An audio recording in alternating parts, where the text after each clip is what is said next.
À contre-courant avec le journaliste Michel Zerbib. Bonjour Michel. Bonjour Léa. Michel, on va parler gastronomie et politique, vous êtes d'accord ? Absolument d'accord, 100%, surtout si on parle du couscous. Absolument. Vous nous parliez justement il y a quelques jours de la menace de boycott de la marque marocaine Dari, la fameuse, l'excellente marque de couscous marocain qui a été menacée de boycott pour ses liens commerciaux avec Israël. Et bien pour en parler, nous allons nous tourner vers le Maroc pour aller rejoindre la journaliste marocaine Mouna Izdine, qui est entre autres auteure de Les Cuistots du Ramadan, paru aux éditions Ruby. C'est à mi-chemin entre le spirituel et la gastronomie. Michel, Oui, bonjour Mouna. Bonjour Mouna. Bonjour. Merci d'être avec Bonjour nous. Michel, bonjour Entre le Léla. spirituel et la gastronomie, votre livre, il y a beaucoup de spirituel, il y a aussi de la politique. Dans vos prises de position, vous êtes une journaliste qu'on appelle engagée. Le mot n'est pas galvaudé avec vous. Alors, on a commencé cette introduction par cette affaire de couscous. Couscous marocain Dari, qui a subi d'abord, la société a subi un boycott de ceux qui étaient hostiles à ses relations avec Israël, et puis un contre-boycott lorsque la société elle-même marocaine a dit ne rien avoir à faire avec Israël. Quel est votre regard sur cette affaire politico-gastronomique ?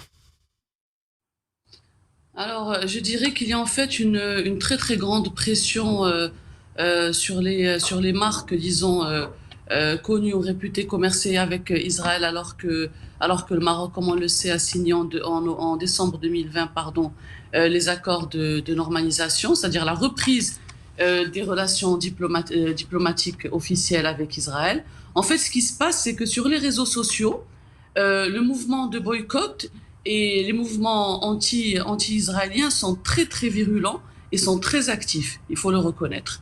Il y a une alimentation quotidienne des fils de ces réseaux par les images qui proviennent de Gaza, et il y a une couverture qui est exclusivement, disons, pro-palestinienne. On ne va jamais du côté israélien. Alors c'est des images, vous imaginez, on se réveille le matin à 6h ou 7h, et c'est des images de destruction, de bombes, d'enfants, de blessés, de pleurs. Et alors les Marocains, ça reste quand même un peuple assez sensible, assez émotif. Quand ils voient ça, alors il y a ceux qui sont engagés politiquement contre Israël, je parle notamment du mouvement islamiste et de la gauche radicale, et il y a les citoyens ordinaires. Et alors chacun se dit, moi je peux agir à ma façon, je dois faire quelque chose. Donc dès qu'on leur dit qu'il y a une marque qui a un lien avec Israël, hop, on boycotte. Après, ça ne veut pas dire que c'est la majorité. La plupart des Marocains, je vous le dis, ils ont d'autres soucis, surtout après presque 5 mois, je crois 6 mois de guerre. Il y a disons un détachement progressif, parce que plus le conflit dure, moins l'intérêt, moins la focalisation est grande. En tout cas, vous pensez que clairement, ce boycott, qui est cette menace de boycott sur la marque Dari, aurait eu une certaine oreille dans la rue marocaine. Les Marocains l'auraient suivi en majorité. En majorité, vous savez, il n'y a pas de statistiques, il n'y a rien. Oui. Je vous dis, vous savez, les réseaux sociaux, c'est comme l'espace de miroir grossissant. On a l'impression que tout s'y passe et que tout le monde pense la même chose. C'est faux, c'est comme les images qu'on renvoie des manifestations. Même si on a 1000 ou 2000 personnes qui sortent, les organisateurs vont vous dire qu'il y a 2 millions de Marocains qui sont sortis dans la rue. Donc c'est un miroir grossissant. Moi, je ne crois pas que ce soit la majorité qui boycotte. C'est faux. Personnellement, je dirais que c'est une bonne marque, en tout cas en termes de qualité. Après leur communiqué, ils l'ont sorti. Je ne sais pas, mais moi je me mets peut-être à leur place. Ils se disent peut-être que si on perd, je ne sais pas moi, 500 000 ou 50 000 ou 100 000 consommateurs israéliens, ce n'est pas comme si on perdait la majorité de nos clients marocains. Je ne sais pas comment ils ont réfléchi.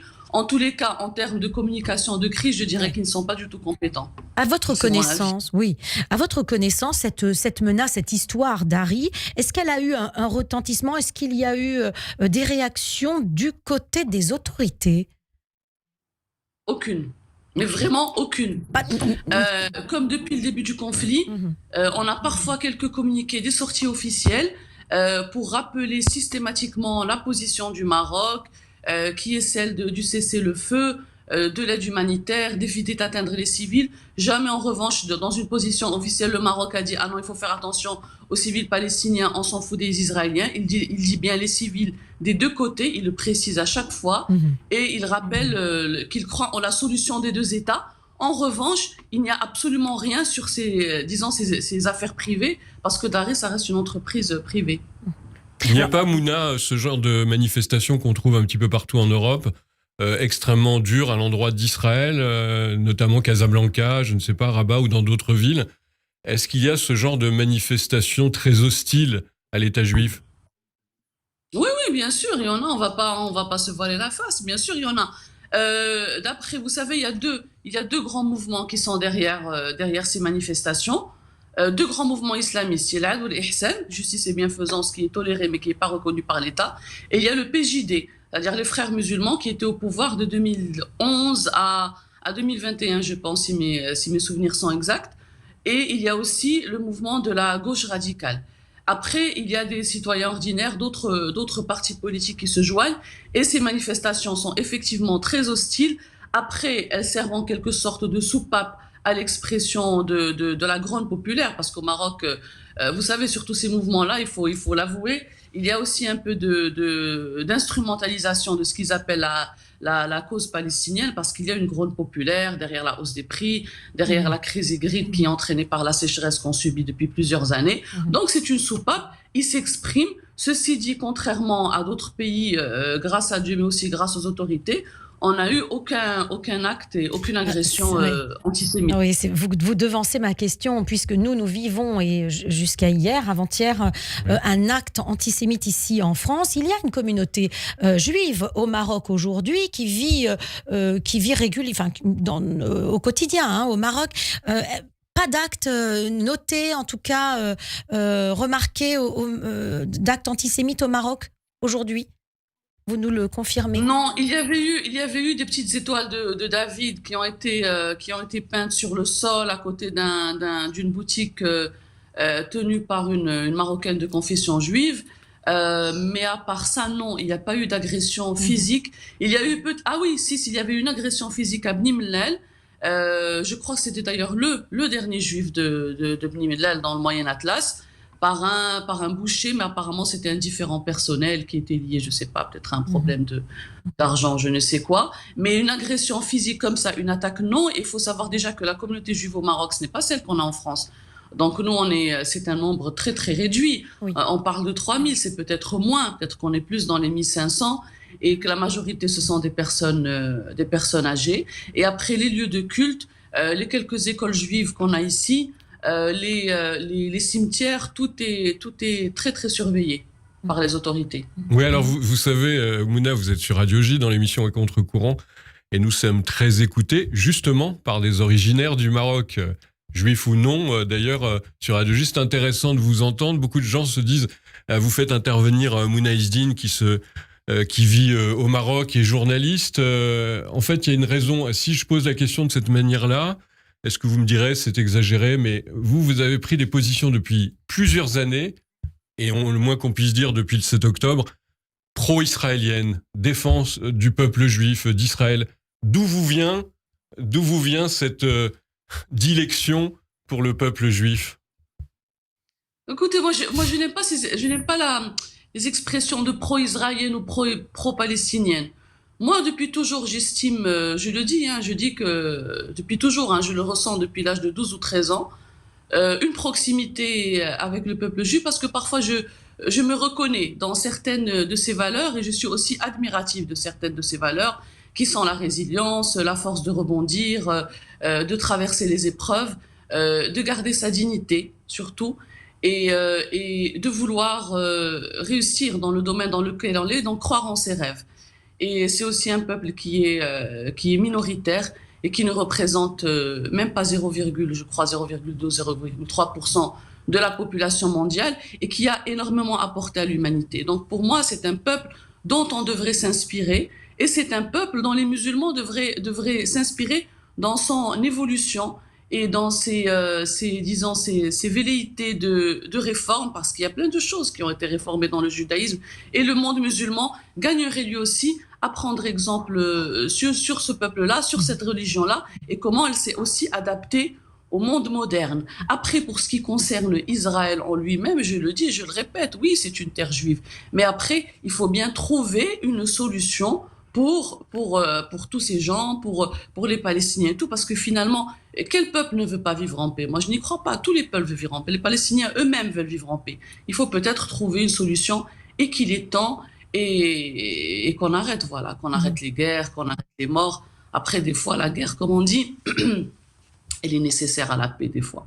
C'est comme ça. Alors, Michel venait de rappeler votre lien, hein, et vous venez de le faire avec le judaïsme et avec la communauté juive. Et il y a un certain monsieur Cacon, l'un de vos amis. J'aimerais que vous nous racontiez cette histoire justement à propos de votre livre. Je crois que c'est lui qui a été à l'origine de l'écriture de ce livre, Les Cuistots du Ramadan. Complètement. Alors, Monsieur Cacon, il est originaire, c'est un juif originaire d'Essaouira. Il a très longtemps vécu en France. Et puis un jour, il a eu le déclic en écoutant un discours de feu le roi Hassan II. Il a décidé de rentrer au Maroc, donc il s'est lancé un peu dans les affaires. Il est entrepreneur. Il a décidé de s'investir aussi dans le social et dans le culturel. En fait, son frère avait écrit un premier livre qui s'appelle Les Cuistots de Shabbat, qui est d'ailleurs très intéressant. C'est Monsieur Jo Cacon, lui aussi, bien sûr, d'Essaouira, qui est aussi dramaturge et écrivain. Donc, il a écrit Les Cuistots de Shabbat. Et un jour, je discutais avec Monsieur Cacon, et il me dit, tiens, pourquoi est-ce que tu ne ferais pas la même chose pour les musulmans? Je lui dis quoi? Je lui dis, mais nous, on a le vendredi, et encore, c'est un jour sacré, mais il n'y a pas tout le rituel qu'il y a comme il y a pour le Shabbat. Et alors il me dit, oui, mais il y a bien une fête qui rassemble les musulmans, qui est pleine de rituels, etc. Je lui dis, en effet, Ramadan, et c'est comme ça qu'on a décidé de lancer le Cuistot de Ramadan, et pour montrer aussi qu'on est capable de travailler entre, contrairement à ce qu'on nous dit, on est capable de travailler entre juifs et musulmans, surtout quand on est issu du même terreau. Dans le cas du Maroc, comme vous le savez, ou d'autres pays d'Afrique du Nord, il y a eu cette histoire commune formidable entre juifs et musulmans, parce qu'on est sur la même terre, on a vécu les mêmes choses, on a la même culture, et ce qui nous différencie, c'est le culte. Mais finalement, il y a des choses, beaucoup de choses en commun, notamment au niveau, disons, du culte monothéiste et au niveau de la relation individuelle à Dieu, et aussi le fait que Ramadan, évidemment, ça rassemble les familles. C'est au-delà du jeûne, au-delà du fait de jeûner, de la symbolique du jeûne, c'est aussi un mois qui permet de se retrouver en famille, comme vous retrouvez lors des fêtes juives, par exemple. Ouais, vous avez publié ce livre, c'était l'année dernière, Mouna, l'année dernière. Et alors, et on va pouvoir trouver sur Internet, si on cherche bien, une interview de vous à la télévision marocaine, très agréable, où vous décrivez comment vous avez conçu le livre, et vous parlez de Monsieur Cacon très librement. Pourriez-vous le faire aujourd'hui, après le 7 octobre? Ah, c'est une bonne question. Bon, déjà, pour faire un peu de pub, on a sorti le tome 2. Oui, il y a le tome 2 qui était en annonce. On a sorti le tome 2.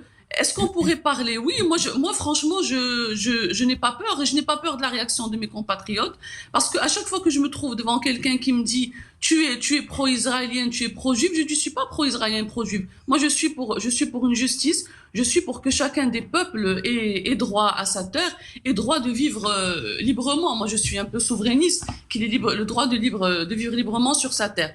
Non, je n'aurais pas peur. Peut-être après, les réactions seraient différentes, parce que tout de suite après la signature des accords, il y a eu une espèce d'effet de mode, autour du judaïsme, autour du juif du Maroc, où tout le monde plus ou moins voulait s'impliquer, tout le monde voulait se prendre en photo avec les représentants de la communauté, ou alors de prendre des photos de lui en Israël.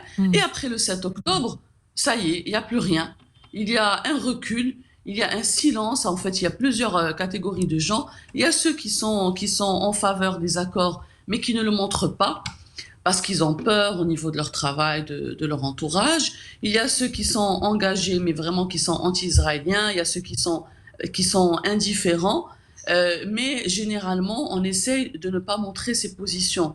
Et je pense que plus le conflit se poursuit, plus la guerre se poursuit, plus elle s'enlise, plus les gens, ils penchent les Marocains penchent du côté palestinien. Pourquoi? Parce qu'il y a le nombre de victimes. Il y a en quelque sorte la force du nombre. Quand on dit, regardez le massacre qu'a commis le Hamas dans les localités du sud d'Israël, ils disent oui, mais combien ils ont perdu? Et encore, il faut qu'ils croient les chiffres. Parce qu'à chaque fois que ça vient du côté israélien, ils le mettent en doute. Ils disent oui, mais non, c'est pas vrai. Je leur dis oui, mais si vous me dites qu'il y a eu 30 000 morts, je vais faire preuve de la mauvaise foi et je vais vous dire que ce n'est pas vrai. Si on vient raisonner comme ça, moi je vous dis que je suis pro-israélien, alors moi vos chiffres je les crois pas. Donc plus ça s'enlise, plus il penche du côté palestinien, mais je pense que les choses vont revenir peu à peu à la normale. Il y a déjà des Israéliens qui ont réservé pour Pessah, Oui. ici au Maroc. Ce qui est une vraie information, parce que c'est vrai qu'il faut dire que le 7 octobre, plus personne n'imaginait passer quel fait que ce soit dans des pays musulmans, et même au Maroc, qui est si apprécié et toujours aimé par les Juifs du Maroc. Alors, on a cité cette date du 7 octobre, elle est aujourd'hui déjà une date historique dans la conscience notamment du monde juif. Elle est terrible, il y a eu un avant et un après, comme on dit. Certains parlaient d'épisodes de post-Shoah. Est-ce que vous-même, Mouna Izdine, compte tenu de ce que vous nous avez dit, vous avez été changé en quelque sorte après cet événement hors norme, un pogrom hors du commun, des massacres inouïs, des viols de femmes, de la barbarie, des crimes contre l'humanité? Est-ce que ça, vous aussi, ça vous a ébranlé? Il y a quelque chose de nouveau qui s'est passé? Oui, complètement. En fait, vous savez, quand je vois parfois des images je pense qu'il y a un mémorial du 7 octobre qui a été ouvert en Israël, et donc je vois parfois les photos des victimes, et j'ai comme une sorte de bug. Je me dis, ça ne peut pas quelque chose pareil, disons un holocauste à échelle réduite. Je n'aurais jamais cru que ça pouvait se passer en 2024. Parce que je ne dirais pas que j'idéalise Israël, mais moi aussi j'avais une certaine idée de ses services, de ses sécurités, de sa façon de se protéger. Donc on entendait des attentats par-ci par-là, des meurtres, etc. Mais de cette ampleur-là, jamais je n'aurais cru ça possible. Et c'est quelque chose qui m'a bouleversée parce que généralement, j'évite à chaque fois qu'il y a des images très violentes, j'évite de les regarder parce que ça me marque, ça me provoque des insomnies. Mais alors malgré tout, il y a des gens qui partagent, parfois ça atterrit sur notre téléphone. Et j'avais vu des images qui m'avaient mais complètement choquée, entre autres l'enlèvement de la jeune Noah, les images qu'il y a eu du corps, du cadavre qui a été profané de Shani Louk. Vous savez, les images là qu'on a vues dans le kibbutz d'une maison complètement ensanglantée avec un petit chien abattu dans la cuisine, je me disais, mais ce n'est pas possible qu'en 2024, on assiste à une barbarie pareille. Et quand on me dit, tu n'es pas sensible aux images des Palestiniens, ce n'est pas ça. Pour moi, la riposte de Tsahal contre Gaza, ça reste une guerre en quelque sorte conventionnelle, c'est des bombardements, de ça plus ou moins, je dirais pas qu'on a l'habitude, mais on a toujours vécu ça dans l'histoire des guerres entre deux camps. Mais dans le cas du 7 octobre, ce qui est choquant, c'est qu'on a eu des terroristes qui se sont infiltrés, on a eu des civils gazaouis, il faut le dire, il faut le répéter, qui eux-mêmes se sont infiltrés et qui ont enlevé et qui ont violé et qui ont tué. Et ça franchement, c'est impardonnable. Impardonnable. J'aurais réagi pareillement si des Israéliens civils s'étaient introduits à Gaza et avaient commis des atrocités pareilles. Donc pour moi, ce n'est pas comparable. Et après, il y a le nombre. Et à chaque fois, quand on revient au nombre, on vous assène, on ne peut pas comparer 30 000. Oui, mais 30 000 ne sont pas morts de la même manière que ces 1200, et sans parler des enlèvements, bien sûr. Alors, à quelques jours du Ramadan, vous parliez tout à l'heure de cette fête sacrée. Il y a eu un appel du Hamas pour ensanglanter Israël lors de cette fête. Comment imaginer que des musulmans puissent être sensibles ou puissent répondre à cet appel de violence du Hamas alors que c'est une fête sacrée pour les musulmans ? Je crois je pense que certains sont vraiment dans une optique de vengeance. Ils ne pensent qu'à la vengeance, à se dire oui, on nous a tué autant de personnes, nous, on fera pire. Et vous savez, il y a une espèce de glissement sémantique. Et des fois, je les vois à la télé, sur les chaînes arabophones. Quand on entend des Gazaouis ou parfois des soutiens arabes aux Palestiniens ou à la situation de ce qui se passe à Gaza, ils ne disent pas Israéliens, ils disent Al-Yahoud, ils disent les Juifs. Je vous dis quelque chose, y compris sur France 24, qui est une chaîne française. Ça m'a choqué. Quand on ramène un intervenant et qu'il dit « Ah oui, il faut trouver une solution, ce n'est plus possible, ce que fait l'entité sioniste », mais la France, elle reconnaît Israël. Pourquoi vous parlez d'entité sioniste ? Parfois ils ramènent des manifestants qui disent El Yahoud. Ils ne sont même plus dans les sionistes, parce que sioniste, comme vous savez, dans le monde arabo-musulman, c'est une insulte. C'est l'une des pires injures. Alors, allez leur expliquer la signification du sionisme, ils ne la connaissent pas. Pour eux, sionisme, c'est occupation, c'est meurtre, etc. Donc, ils sont dans cette optique de vendange. C'est malheureux, parce que le ramadan, c'est quoi? C'est un mois de pardon, c'est un mois de recueillement. C'est un mois de spiritualité. Moi, c'est ce que je sais, c'est ce qu'on nous a enseigné, c'est ce qui figure dans le Coran. Je ne sais pas à quel moment il leur a été dit oui, il faut faire, parce que eux, ils sont dans la vengeance et ils sont dans la vision du djihad. C'est en quelque sorte une guerre sainte contre les Juifs. On ne parle plus d'Israël en tant qu'étalation. C'est une guerre sainte contre les Juifs. C'est malheureux. Ouais. Cela dit, il faut noter en tout cas jusqu'aujourd'hui que les Arabes israéliens n'ont pas répondu et se tiennent tranquilles. Il faut le noter. Effectivement. C'est la preuve que les Arabes israéliens, en tout cas je pense la plupart, même si je ne les connais pas tous, ils sont parfaitement intégrés. Ils se sentent israéliens et ils savent qu'Israël est un pays démocratique qui respecte la liberté de culte. Vous savez, il y a beaucoup d'ignorance à ce sujet. Moi, je vois même certains Marocains de mon entourage. Alors pour eux, Israël, elle est habitée exclusivement par des Juifs. Quand on leur dit qu'il y a des Arabes, qu'il y a des musulmans, des chrétiens, il y a un million d'Arabes musulmans. Ouais. Exactement. Il y en a un jour un qui m'a sorti une photo de Ayoub Kara, et il me dit tiens. Voilà celui-là, voilà, lui-même il est juif. Je lui ai dit non, il est druze. Il me dit il est juif. Je lui ai dit les druzes, ce sont pas des juifs. C'est une religion qui ressemble plus ou moins au chiisme, qui est une religion proche de l'ismaélisme. Et il était complètement étonné. Donc il y a beaucoup d'ignorance. Et là, je voudrais insister sur un point. Vous me disiez, Michel, s'il y avait quelque chose que je voudrais aborder, un sujet sur lequel je voulais insister, je vais vous le dire. Israël, franchement, en termes de communication, pour moi, elle a dans cette guerre-là, elle a perdu la guerre de la communication. Pourquoi? Parce qu'en face, vous avez un mastodonte comme Al Jazeera, vous avez les réseaux sociaux, vous avez les chaînes panarabes qui font un travail de matraquage incroyable. Toutes les histoires qui proviennent, elles proviennent exclusivement du côté palestinien.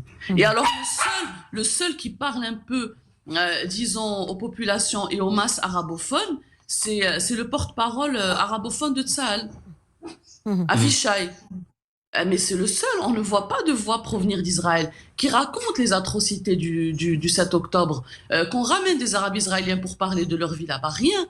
Et pour moi, cette guerre, malheureusement, au niveau de la communication, elle a été perdue.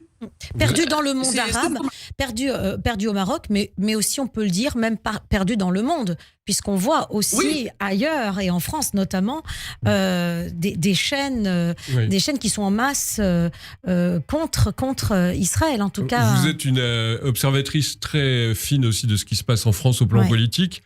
Alors, l'émission touche presque à sa fin, mais c'est intéressant d'avoir votre sentiment sur ce qui se passe aujourd'hui en France, c'est-à-dire ceux qui sont plus royalistes que le roi, mais pas roi du Maroc, hélas.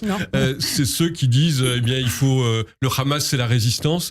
Et voilà qu'on apprend aujourd'hui que une Syrienne, une Palestinienne d'origine syrienne, Rima Hassan, va faire partie de la liste aux Européennes de la France insoumise.